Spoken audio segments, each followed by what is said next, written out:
O kabayan, paalala ha. O, sa lahat ng mga nagtatrabaho dyan, sa mga, kung kayo exposed masyado sa mga chemicals, pasyente, nagtatrabaho sa paggawaan ng mga plastic. Okay, tinanong ko siya, para at least kuha tayo ng information, may bigay sa inyo. Ito ang nararamdaman ng pasyente. Kadalasan sa gabi, okay, sinat lang kabayan, hindi siya totally na sobrang taas ng lagnat, sinat lang. At pakiramdam niya parang lalambot daw ng mga buto niya. So sabi niya hindi naman pwede ako magsasabi na magpapacheck up kasi sinat lang naman daw, which is tolerable pa daw sa kanya. Kabayan, kung kayo nakakaramdam ng ganyan, konting pagbabago, konting mga ganyang sinat-sinat lang, lalo na pag paulit-ulit, gabi-gabi ganyan, kagaya sa pasyente, magpacheck na kayo. Okay? Pangatlong beses ko na itong niran, oh. Alam nyo ba ang WBC niya? Lagpas ng 70 plus. 78,800 to be exact. Ang normal 5,000 hanggang 11.6 lang kabayan. Nagtatrabaho sa plastic. Tinanong ko, oh, as concerned citizen, dyan sa pag-ano mo, 12 years na siya nagtatrabaho sa plastikan. Okay? Paggawaan ng plastic. Dyan sa trabaho mo, nagmamask ka ba? Ang sabi niya, sir, kasi sanay na ako sa amoy kaya hindi na ako nagmamask. Kahit na, okay?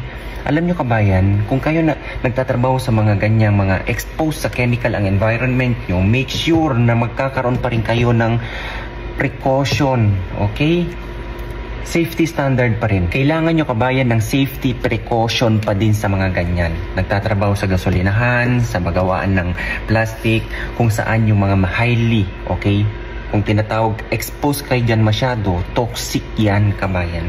Tandaan nyo, itong mga ganito, lagpas na ng 50,000. May mga blood cancers kabayan. Hindi pa masasabi kung anong klase. Siyempre dadaan pa ito sa mga maraming test. Gagawin pa yan ng peripheral blood smear, babasahin ng hematologist o kaya ng pathologist para ma-determine kung anong type, okay, ng leukemia. Isipin mo yan, okay? Pasinat-sinat lang sa gabi. Yan ang sabi ng pasyente kabayan. Pero tingnan nyo ang resulta, oh. 78,800. Hindi po ba? Tinanong ko siya, yun lang ba nararamdaman mo? Yun lang. Sinat-sinat lang. Parang hindi mo nakikitaan ng pasyente nang may alam mo yun.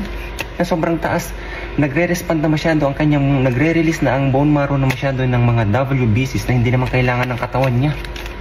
Okay? Inuulit ko sa lahat po ng mga kababayan dyan na nagtatrabaho sa mga exposed chemicals. Okay? Siguraduhin nyo na meron kayong safety pa rin. Okay? Kung sinasabihan ng nakalagay dyan na kailangan mag-wear ng mask, wear a mask. Okay? Kung ano yung mga suit na kailangan isuot sa mga ganyan bago papasok sa pinaka-ano ng trabaho, magsuot kayo. Okay? Paalala lang kabayan, ha? Tingnan nyo to. Siyempre, si doktor na lang magsasabi niyan. Oh, pangatlong ulit ko na to, ganun pa rin ang resulta. 78.8, 78.8, 78.7. Diba?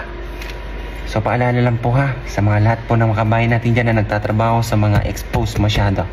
Ang leukemia, minsan hindi mo alam kung ano ang dahilan. Unknown cause.